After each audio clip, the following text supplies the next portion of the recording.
खोर्धागढ़ जितिले प्रशांत जगदेव सपक्ष आसी जनमत। तेबे प्रशांत जगदेव निर्वाचन मतगणना 70,591 वोट पाई एवं 8,525 वोट रे आगे रही।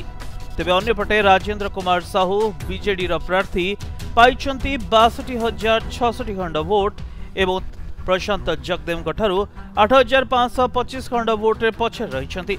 से भाव में अन्यतम प्रतिद्वंदी कालूचरण खंडायत राय से 17,660 खंड वोट पाई एवं अन्यपटे कांग्रेस सोनाली साहू 2,955 खंड वोट पाई एवं यह परे अन्य सबु स्वाधीन प्रार्थी माने रही। तेबे प्रशांत जगदेव यह एक बड़ विजय। प्रशांत जगदेव गत 9 दिन हेब जेल रे रही।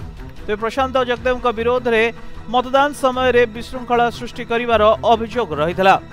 तेबे वर्तमान प्रशांत जगदेव विजय पर एबे जेल रु बाहरिबार संभावना कौन रहुची ताहा देखिबाकू बाकी रहिला। Bureau report, Pradin TV.